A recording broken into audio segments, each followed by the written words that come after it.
وأشهد أن محمدا عبده ورسوله اللهم صل وسلم على نبينا الكريم سيدنا محمد وعلى آله وأصحابه أجمعين.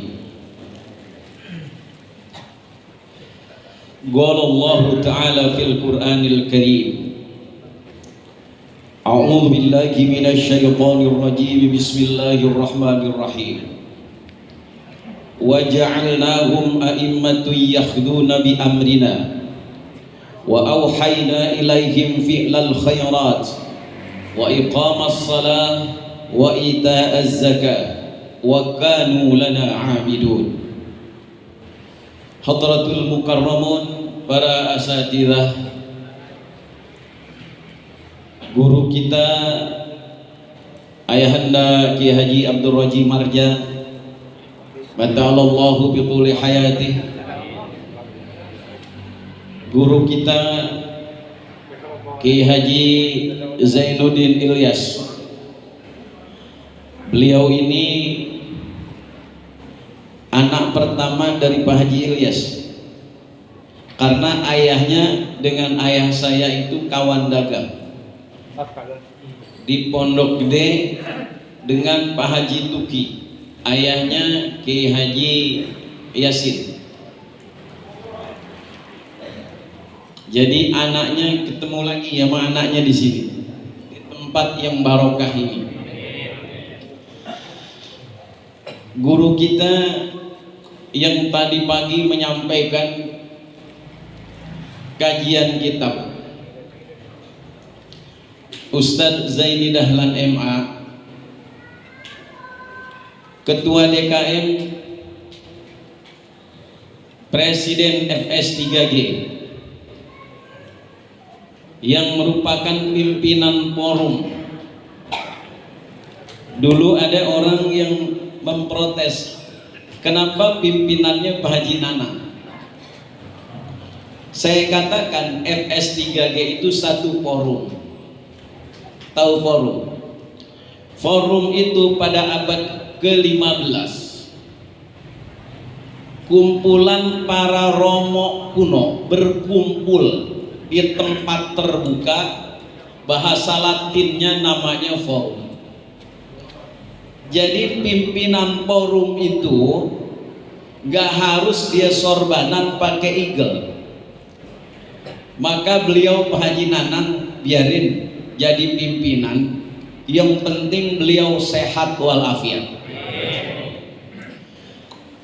Pak Sekjen FS3G yang mudah-mudahan Allah memberikan keberkahan kehidupannya kepada seluruh ustadz-ustadz muda, bil khusus imam kita Kiai Haji Nasihin SQMA yang baru saja memimpin sholat subuh, membacakan ayat tentang kepemimpinan dan membacakan pada rakaat kedua bagaimana umat-umat terdahulu celaka karena perbuatannya. Maka saya kutip ayat Al-Quran tadi sebagai pembuka. Di FS3G memang cocok beliau.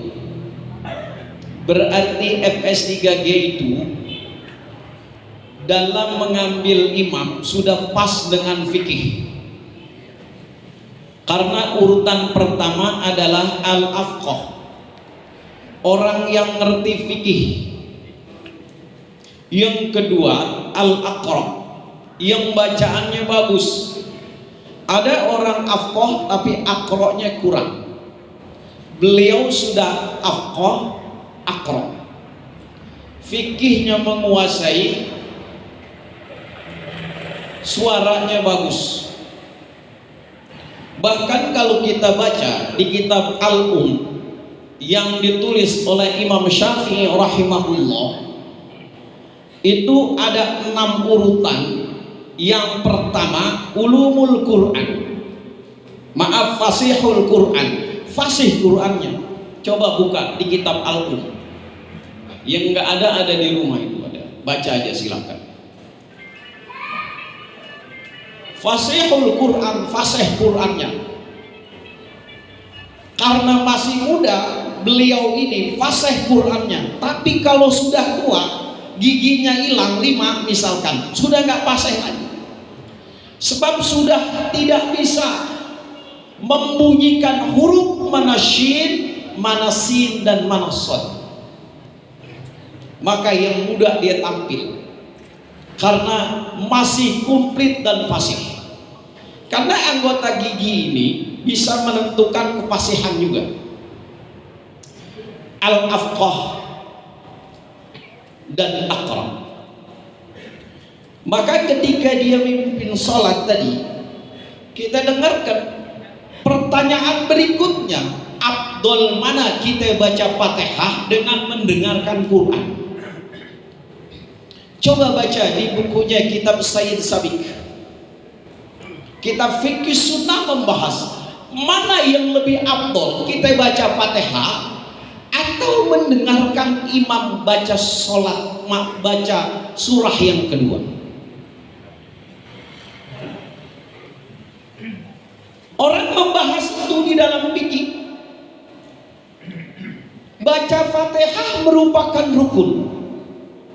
Kata Nabi, la sholata liman lam yaqra bi Fatihatil kitab. Tidak dihitung nilainya orang yang sholat gak baca Fatihah. Tetapi di sisi lain, orang baca Quran, kata Quran, fa'ila quri'al Qur'anu fastami'u lahu. Kalau ada baca Quran, orang baca Quran, dengerin mana yang utama. Itu di fikih dibahas. Tetapi karena hadis Muslim menjelaskan bahwa imam itu menanggung seluruh bacaan makmum, dan ju'ilal imamu liyutamma bihi, dijadikan imam itu untuk diikuti, maka ikuti. Afdol menurut Imam Hanafi, dia mendengarkan bacaan imam. Sah manakala dia tidak membaca Fatihah, bermakmum dengan orang imam tadi. Walaupun tidak baca Fatihah, dia mendengarkan Quran, maka sholatnya sah. Itu kajian fikih. Itulah pentingnya afqah. Imam kita afqah dan aqra. Tadi baca tentang ayat-ayat tentang kepemimpinan. Saat ini lagi rame bener. Yang lebih rame adalah bukan azannya di TV. Ada kan azan di TV, salah satu calon ya. Bukan azannya, tampilannya orang menyoroti. Apakah itu tampilan azan atau tampilan cari apa namanya? Pencitraan. Itu dibahas di media.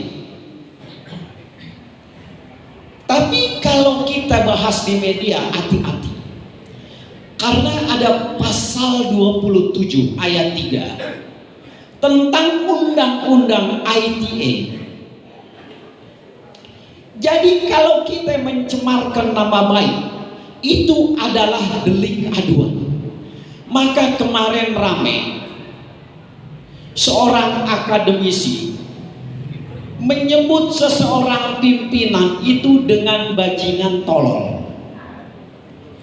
Bajingan itu apa sih Pak? Bajingan itu supir dokar yang bukan kuda, sapi. Nah, sapi itu belakangnya ada roda. Nah, dia pegang talinya, itu namanya bajingan. Aslinya itu. Cuma disalah terjemahkan, bajingan itu orang yang kurang bagus amalannya. Betul ya? Padahal arti bajingan itu sopir dokar. Sapi ya, sopir roda yang pakai binatang sapi, itu namanya bajingan. Baru dengar ya Pak? Memang itu kalau kita tahu. Maka kalau diadukan dosa yang Allah. Dan pasal itu delik aduan. Kalau delik aduan, orang yang tersentuh itulah yang mengadu. Gak bisa orang lain ujung-ujung mengadu, gak bisa. Karena harus person, itu hukumnya begitu. Karena dulu maaf aja, saya beberapa tahun ngajar juga di Pradi, yang pendidikan pengacara. Jadi kalau delik aduan, orang gak adu gak bisa dituntut. Tapi bagaimanapun sebebas-bebasnya media, hati-hati. Kalau bahasa Betawinya hati-hati, bukan otak-otak. Betul ya? Bagus kan orang tua kita mesennya hati-hati, bukan otak-otak. Artinya kalau kita mau bicara pakai perasaan, bukan pakai otak. Sebab biasanya orang kalau otaknya begitu jalan, dalam keadaan emosi tertutup, tetapi hatinya tetap terbuka, maka hati-hati. Kembali ke tadi sedikit. Ini ceramah 1 atau 2 ya? 1. Ini karena dijadwalkan minggu lalu bentrok Pak. Ya mohon maaf itu dijadwal dan terima kasih kepada penggantinya. Dulu kepemimpinan sama dengan sekarang. Ukurannya adalah orang yang punya duit. Bagaimana kisah pimpinan yang digambarkan dalam Al-Quran di dalam surah Al-Baqarah. Kata Al-Quran, wa qala lahum nabiyyuhum innallaha qad ba'atsa lahum taluta malika. Ketika dikabarkan Allah akan menurunkan pimpinan yang bernama Talut, kelabakan orang-orang Bani Israel. Kelabakan karena dia sudah merasa lebih berhak. Apa kata dia? Qalu anna yakunu lahul mulku alaina wa nahnu ahaqqu bil mulki.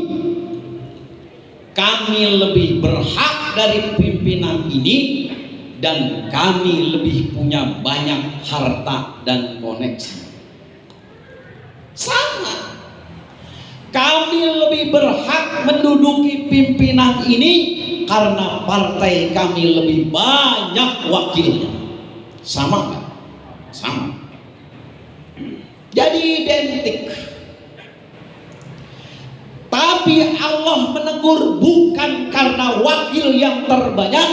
Pimpinan adalah kata Allah, innallaha astafahu alaikum wa zadahu bastatan fil ilmi wal jismi. Coba baca tafsirnya 2. Apa makna jisim? Tetapi Allah menurunkan kriteria pimpinan itu bukan orang yang populer, bukan orang yang kaya, bukan orang yang bisa mengangkat namanya di media, bukan. Tetapi kata Allah, yang berhak menjadi pimpinan, yang layak menjadi pimpinan adalah bastotan fil ilm, orang yang punya ilmu. Jangan salah nih di 2024. Terserah Bapak, yang punya ilmu itu siapa. Yang kedua, bastotan fil jism. Jisim dalam tafsir beda dengan jasad. Kalau jasad tidak mencakup jisim, tetapi jisim mencakup jasad. Contoh, hari ini kita kumpul di FS3G dalam keadaan sehat, tetapi pikiran kita melihat handphone, menonton film bokep. Berarti jasadnya sehat, jisimnya tidak. Kita duduk pakai peci, pakai sorban, misalkan, ini mah misalkan. Kan nggak tahu juga kita sendirian begini. Apalagi kalau duduknya di pojok, misalkan. Misalkan, kan misalkan. Gak kelihatan duduk di depan di pojok, siapa yang mau lihat? Gak ada kan? Adanya pakai peci, pakai sorban dan sehat kita. Itu jasad kita sehat. Tetapi jisim kita tidak sehat ini. Maka Quran menentukan kriteria yang layak adalah bastotan fil ilmi wal jism. Itu kriterianya. Jadi gampang. Gak harus kita puyeng-puyeng.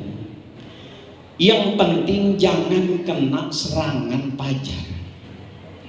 Sebab serangan pajar itu menyebabkan dicabutnya keberkahan Bapak dari rumah tangga.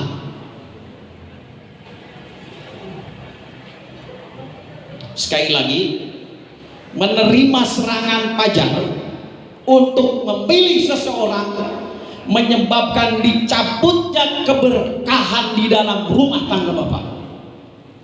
Saya katakan ini, ada 5 hal yang menyebabkan keberkahan dicabut di dalam rumah tangga. Di antaranya rizki yang dibawa tidak halal.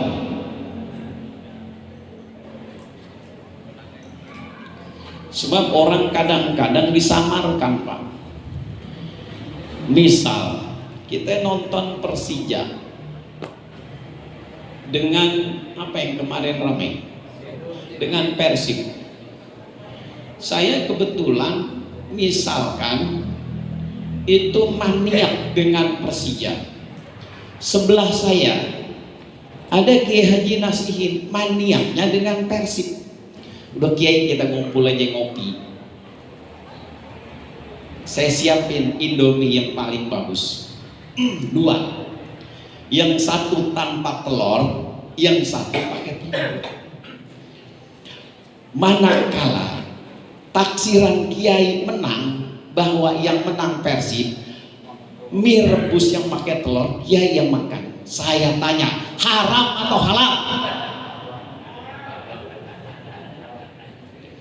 Baca di kitab Subulus Salam, halal atau haram? Indomie rebus pakai telur, gampang contohnya.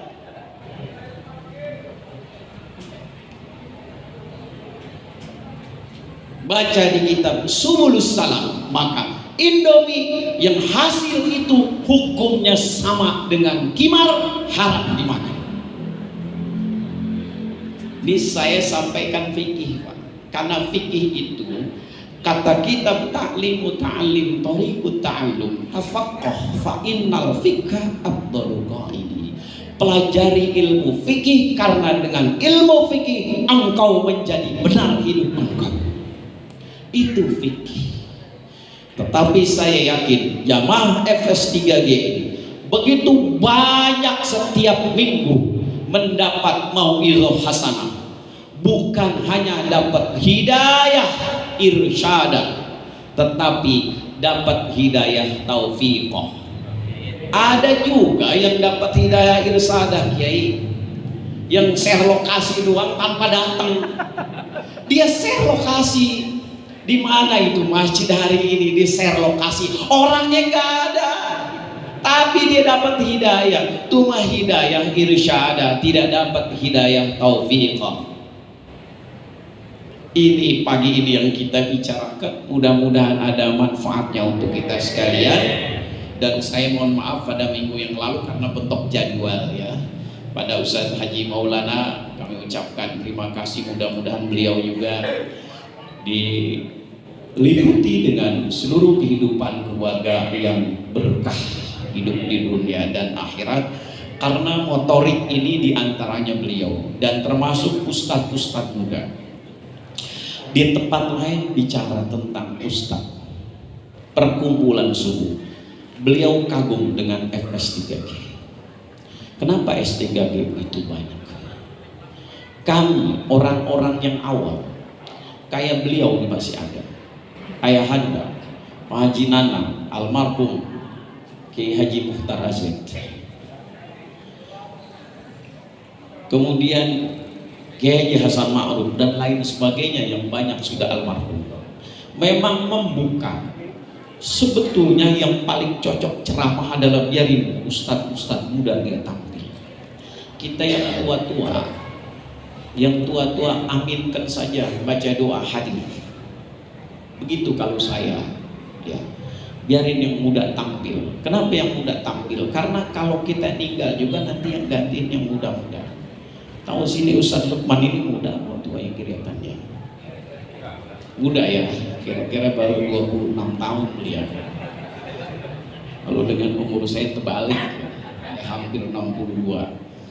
Ini mudah-mudahan Allah memberikan keberkahan kepada kita sekalian, mendapat hidayah taufiqiyah pada pagi hari ini sebagai way of life dalam kehidupan kita menjalankan agama Islam dengan syariat yang bagus untuk kita laksanakan.